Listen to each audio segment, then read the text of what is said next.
Maagang nagsimula ang war. Broly at Vegeta laban kay Venerable here. Hello guys, Ugok Anime PH nga pala, at ngayon nga ay pag-uusapan natin ang Chapter 14 ng Dragon Ball Kakome. Pero bago ang lahat ay mag-subscribe na kayo sa ating YouTube channel para lagi kayong updated sa ating mga video about Dragon Ball. Bago ang lahat ay mag-intro na muna tayo guys. Goku!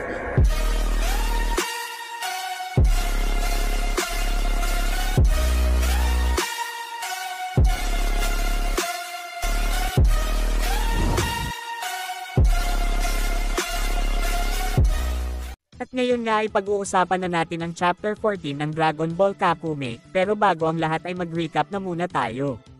At sa last chapter nga ay ating nakita kung paano nga pinahirapan ni Jiren itong si Gohan, at ipinakita nga din dito ang nabuong paniniwala ni Jiren patungkol sa gaano nga bakahalaga ang may pinaglalaban sa bawat gagawin laban ng isang mortal. At sa last chapter nga din na ito ay ating makikita dito si Venerable here na kasalukuyan ng pinapahirapan ang mga mortal sa Universe 10. At dito na nga papasok ang Chapter 14 ng Dragon Ball Kakome na pinamagatan The Last Bastion. At sa unang panel nga ay atin makikita dito si Venerable here na walang awang tinatapos ang mga mortal dito. Ang mga mortal nga dito ay walang magawa sa lakas na meron itong si Venerable here, dahilan kaya nga madali lang silang natalo nito. Pero itong si Venerable here nga ay agad nga itong pumunta sa lokasyon nila Salaga at sinabi nga nito sa mortal na kasama nila na sirain nga daw nito ang illusion technique. Dahil nga sa sinabi ni Venerable here ay nagulat nga dito ang mortal at agad na nga nitong ginamit ang kanyang magic ability dahilan kaya nga nasira na ang barrier dito. At dito nga ay nakita nila ang mortal na gumagawa ng illusion technique kaya agad nga nila itong pinahirapan. Salita nga dito si Salaga at sinabi nito na balak daw pala sila na ikulong ng mortal sa illusion technique. Si Venerable here nga ay agad niyang inutusan dito sila Salaga na sila nga daw ay bumalik na ulit sa biyahe. Habang sila nga ay nabiyahe dito papaalis sa Universe 10 ay sinabi nga dito ni Salaga na sa Universe 6 naman daw sila pupunta, tulad nga lang daw ito ng ibang universe na kaya nilang i-dominate. Salita naman dito si Venerable here at sinabi nito na halos 100 of millennia na nga daw ang nakalipas ng ito nga daw ay kanilang ni-wiped out, kaya ngayon nga daw ay wag isipin nila Salaga na ganun pa rin ang mga mortal doon, kailangan natin na maghanda at wag natin ibaba ang ating depensa, na agad naman sinanayunan dito nila Salaga.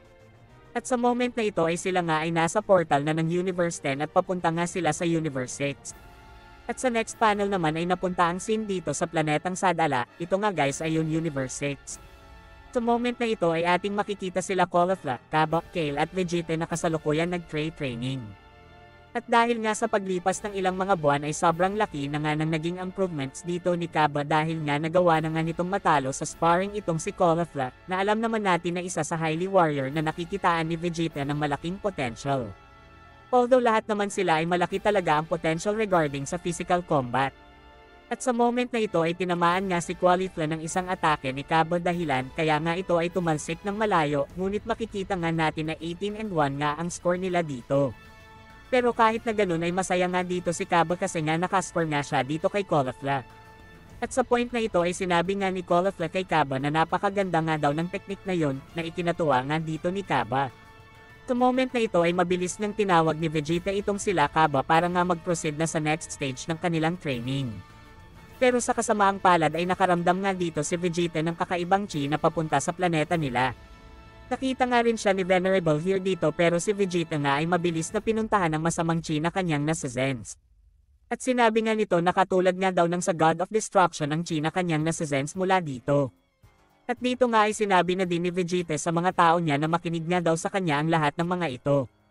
Sa kabilang banda naman ay tinanong ni Salaga si Venerable here kung may problema daw ba. At dagdag pang sabi dito ni Salaga ni warningan nga daw sila ni Venerable here about sa Universe 6 kasi nga ang planeta na ito ay puno ng surprises. Pero sa moment na ito ay nagsalita nga dito si Venerable here at sinabi nito na lumipat nga daw sila sa kabilang side ng planeta. Balik nga ang scene dito sa planetang Sadala kung saan ay sinabihan na nga dito ni Vegeta si Cabba na puntahan na nga daw nito ang King para sabihan ang mga tao niya at ang mga civilians about dito. Sagot nga dito ni Cabba at sinabi nito na sige, at mabilis na nga itong pumunta sa palace ng King. At sa moment na ito ay sinabihan nga ni Vegeta si Broly na maghanda na nga din daw ito, at ganun nga din ang lahat ng mga warrior dito. Sa next panel naman ay atin makikita na nakapunta na nga si Kaba sa palace ng King at agad nga itong nag-report ng emergency na pagpapatawag ng mga special forces para maghanda sa magaganap na laban. Si Kaba nga dito ay nagmamakaawa na sa King. At ang King nga dito ay mabilis na sinanayunan ang mga sinasabi ni Kaba at mabilis na nga nitong tinawag ang mga special forces para nga agad na maghanda at pumunta sa battlefield. Ilang minuto nga ang lumipas ay nagsama-sama na nga ang mga warrior at special forces para nga gumawa ng isang malakas na barrier para nga hindi na din makapasok ang mga kalaban sa kanilang planeta. Sa point na ito ay nakarating na nga din sila King Sadala sa lokasyon nila Broly at Vegeta. Sinabi nga nito na parang napaagap nga daw ang umpisa ng digmaan. Sagot naman dito si Vegeta at sinabi nito na wala pa nga daw siyang idea kung magsisimula na ba talaga ang war or hindi. Para makasigurado tayo ay kailangan na natin maghanda. Sagot nga dito ng King na sasama nga daw muna siya sa pagko-comment at sa pag-motivate sa kanilang mga tauhan. At ako ay malaki ang tiwala sa iyo Vegeta. Pero sa moment na ito ay naramdaman nga ni Vegeta na parang nakapasok na nga ang mga ito sa barrier.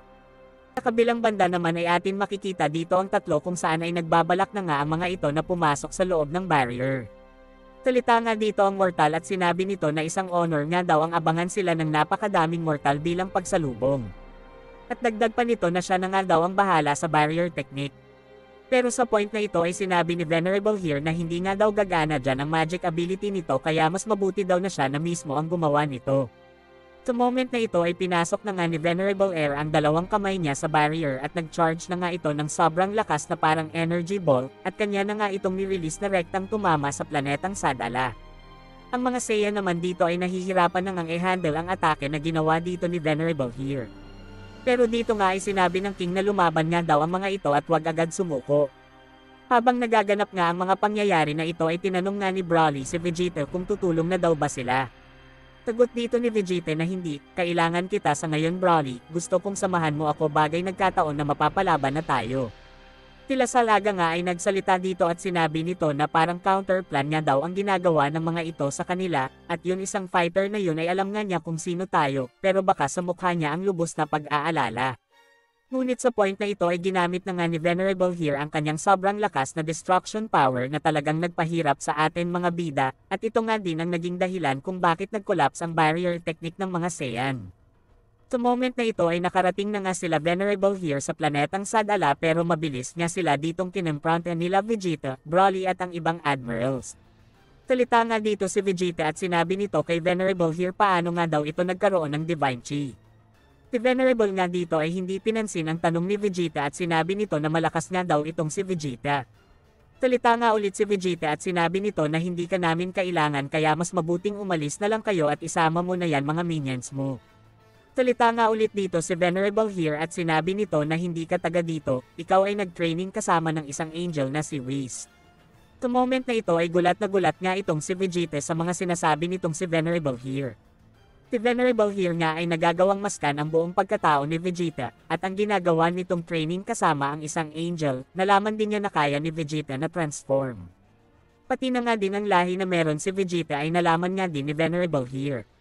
Sinasabi nito na isa kang Saiyan, ang mga Saiyan ay may lakas na average lang naman pero sobrang rare nyo. Dahil nga sa mga sinasabi nitong si Venerable here ay inis na nga dito ang ating bida. Salita nga ulit dito si Venerable here at sinabi nito na talagang naghihinayang ako sa'yo Vegeta. After ngang masabi ni Venerable here ang mga kataga na yon ay mabilis na nga nitong inatake si Vegeta gamit ang kadena nito at binatak nga nito ang ating bida at inatake ng isang malakas na suntok na rektang tumama dito kay Vegeta dahilan kaya nga ito ay tumalsik ng malayo. Pero habang nasa ere nga dito si Vegeta ay gumamit nga ito ng napakadaming wave blast na rektang tumama dito kay Venerable here. At habang nagsisimula na ang laban dito nila Vegeta ay naghanda na nga din si Broly para tumulong ngunit pinigilan nga nila Salaga itong si Broly. Sa kabilang banda naman ay tuloy lang ang laban sa pagitan ni Vegeta at Venerable here.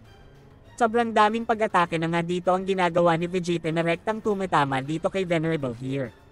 Pero dahil nga sa lakas dito ni Venerable here ay hindi nga nito niiinda ang mga ginagawang pag-atake dito ni Vegeta.